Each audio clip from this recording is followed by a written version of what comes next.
Salut à tous et bienvenue sur cette chaîne pour la nouvelle vidéo du jour sur les chemins de vie 7.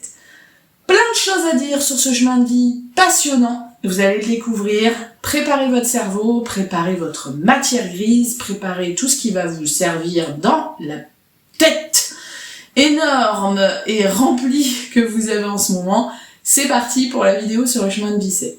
Alors, si vous êtes chemin de vie 7, vous devez déjà rire au début de cette vidéo, et je fais exprès de la présenter sous un format assez rigolo, ironique et comique, parce qu'il y a de quoi rire quand même chez les 7. Alors, je rappelle la méthode de calcul, jour de naissance, mois de naissance, année de naissance avec le 1900, vous calculez.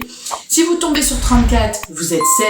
Si vous tombez sur 43, vous êtes 7. Si vous tombez sur 25, vous êtes 7. Si vous tombez sur 52, vous êtes 7 également. Bienvenue sur cette vidéo.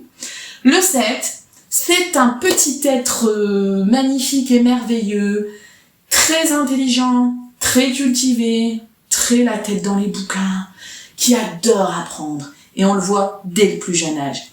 Moi-même, j'ai un de mes enfants qui est chemin de vie 7, mon aîné. Comment ça se matérialise quand ils sont petits, les chemins de vie 7 ? À mon avis, vous allez vous reconnaître, ou vous allez reconnaître certains de vos enfants. Ça met des petits post-it partout, les chemins de vie 7. Ça surligne, ça souligne, ça va à la bibliothèque, ça va sur Internet, dans les encyclopédies, selon l'année à laquelle nous sommes nés, bien évidemment. Et puis, ça veut toujours tout savoir, le 7. Voilà. Ma fille qui est 7, mon beau-fils qui est 7, c'est les gamins dans la voiture qui vont vous dire « Papa, maman, comment ça marche ça ? Maman, comment ça se fait qu'il y a des trappes à essence à droite et des trappes à essence à gauche ? Et pourquoi on meurt, et pourquoi on vit, et qu'est-ce qu'on vient faire là ?» Les questions existentielles dont vous n'auriez jamais eu l'idée d'aborder et de traiter, eh ben les 7, ils vont vous les trouver. Les 7, c'est des gens d'une intelligence incroyable, qui ont un cerveau hyper performant. Alors il y a deux cas de figure généralement à l'école, soit ils sont super bons, soit ils sont bons mais ils le montrent pas. Donc, ne vous inquiétez pas si vous avez un chemin de vie 7 dans vos enfants ou dans vos proches qui ne réussit pas forcément dans les études, ou en tout cas qui n'est pas très à l'aise dans les études. Ça ne veut absolument rien dire. D'ailleurs, on le voit, on a beaucoup de profils HPI chez les chemins de vie 7, donc haut potentiel intellectuel, ce qu'on appelait avant les surdoués. Maintenant, on ne les appelle plus comme ça, c'est plus la même appellation. Et on sait que les profils HPI, c'est tout ou rien, c'est-à-dire soit ils excellent, soit ils ont du mal parce que justement dans la société, ils n'arrivent pas trop à s'y retrouver, ou en tout cas dans les apprentissages, ils rentrent pas trop dans les cadres. Donc en termes de moyenne, en termes de notes, ils excellent pas. Ils n'excellent pas, par contre ça ne remet pas du tout en cause ni en question leur intelligence. Donc l'intelligence, on l'a dit, intellectuel, dans les livres, dans Internet, dans le fait de chercher. En fait, le 7, il cherche tout le temps. Il veut avoir des réponses à ces questions. Bien évidemment, moi, c'est un chemin de vie que j'adore, que j'affectionne vraiment particulièrement, parce qu'en fait, avec les 7, on peut parler de tout et de n'importe quoi. Même parfois en consultation, avec certains clients qui sont 7, on part dans des trips absolument délirants, parce que c'est des gens qui maîtrisent à peu près tout, ils sont intéressés par tout, par un caillou que vous allez ramasser par terre, ils vont se demander d'où il vient, comment il est fait, etc. Par une machine, par un papillon, voilà. C'est ce qui fait que ça en fait des êtres très intéressants, avec qui on peut dialoguer, avec qui on peut construire des raisonnements, avec qui on peut argumenter, parce qu'en fait, ils ont cette culture aussi derrière cette intelligence, qui n'est pas du tout la même chose, où en fait, ils vont un petit peu taper partout en disant « bah oui, mais ça, j'ai appris ça là, ça, j'ai appris ça là ». En termes de formation, notamment dans le professionnel, les 7, ça fonctionne très bien, ils adorent les formations, ils adorent les remises à niveau. Généralement, quand l'employeur leur propose, c'est les premiers à lever la main, comme en classe. Allez, on y va, moi je veux apprendre, je veux me perfectionner, je veux faire ci, je veux faire ça. Non pas par vantardise, mais simplement ingurgiter ce savoir intellectuel qui les remplit et qui en fait vraiment des personnes très passionnantes et très intéressantes. Comme pour la vidéo sur les chemins de vie 6, je ne vous ai pas préparé de carte, je vais vraiment faire que de l'oral ici dans cette vidéo et vous exposer ce que moi j'en pense avec des exemples concrets. Donc voilà. Si vous êtes chemin de vie 7 et que vous êtes dans des professions très intellectuelles, normalement ça doit très bien coller. Si un de vos enfants est chemin de vie 7 et qui se destine à ça, vous savez que son cerveau va être sa puissance, son point positif, son point d'ancrage pour y arriver, donc ça c'est top. Que dire d'autre sur les 7 ?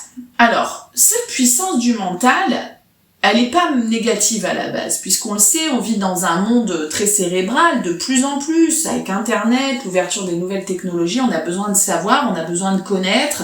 Dans le boulot, on nous demande de connaître de plus en plus de trucs, de nous former sur de plus en plus de trucs, donc c'est super. Par contre, il y a un gros problème, les 7. C'est qu'au bout d'un moment, votre cerveau, faut le mettre en off et faut le déconnecter. Et ça, c'est un souci parce que vous n'y parvenez pas. C'est-à-dire qu'en fait, le cerveau, il tourne justement pour acquérir ses connaissances, c'est très bien.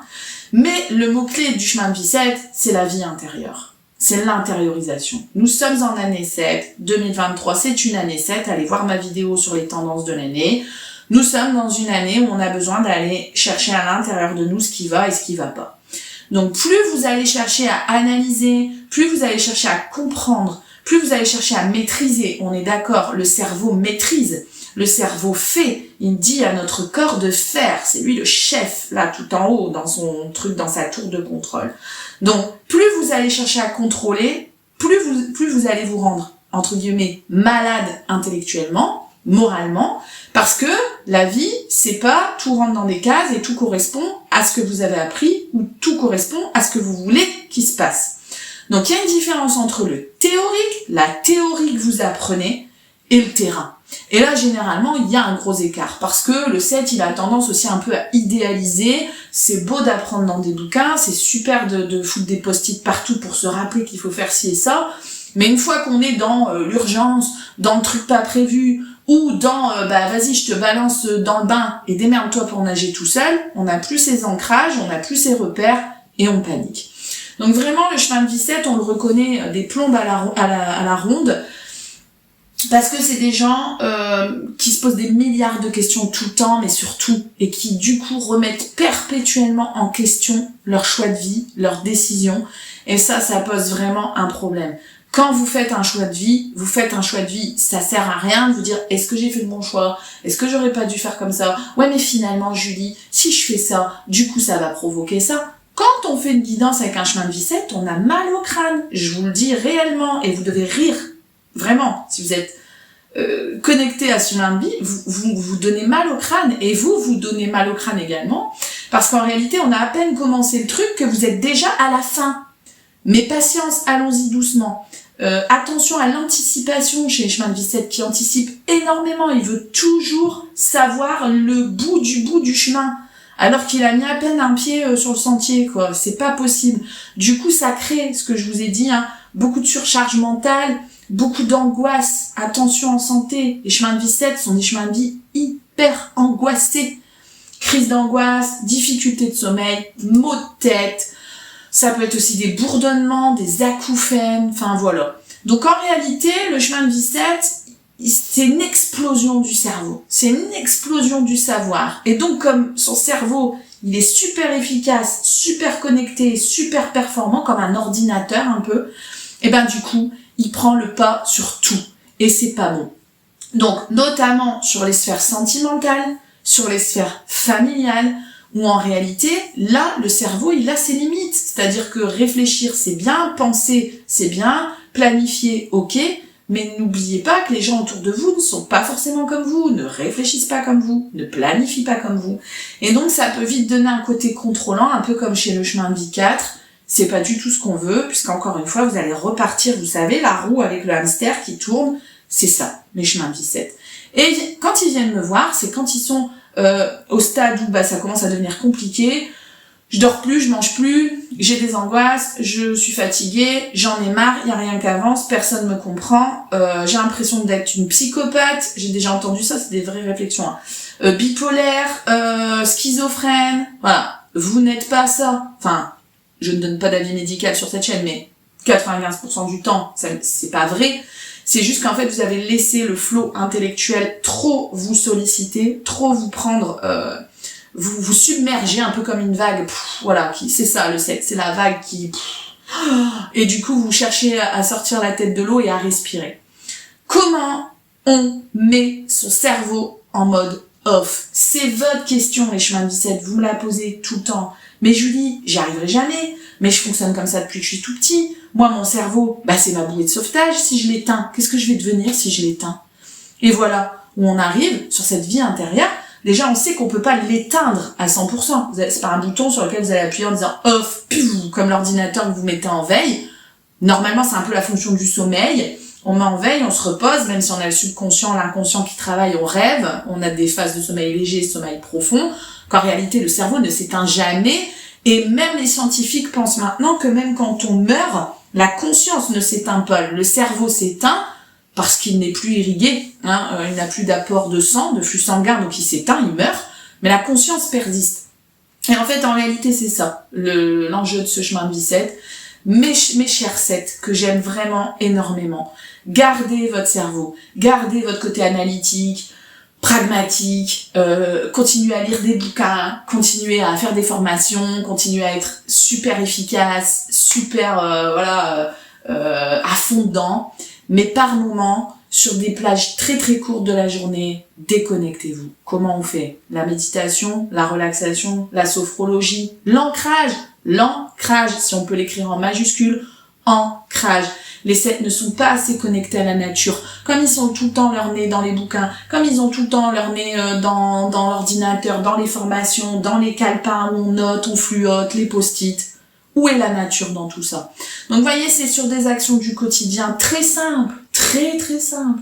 Moi, quand j'entends des clients 7 qui me disent j'ai fait une formation sur le lâcher prise et sur oui, c'est bien, mais ça repasse encore par une formation. Donc en fait, on va vous apprendre juste à lâcher prise, on va vous apprendre en fait à déconnecter.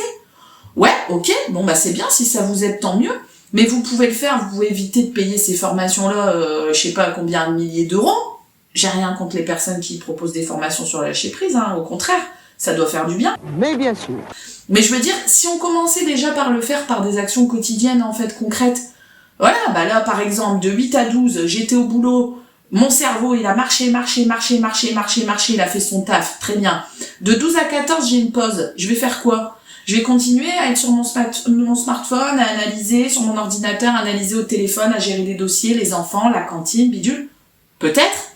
Et si on s'octroyait 10 minutes, un quart d'heure pour aller marcher dehors, courir, faire du sport, contact avec les animaux, qui fonctionne très bien chez le chemin de vie 7 aussi, pareil le soir, en s'endormant plutôt que de s'endormir devant la télé à 21h parce qu'on est complètement claqué, bien évidemment. Les 7 ne sont pas des cyborgs, les 7 ne sont pas des robots, donc ils sont constitués comme les autres, ils sont morts d'avoir réfléchi toute la journée le soir, pouf, on a la mouche qui tombe devant la télé, Voilà.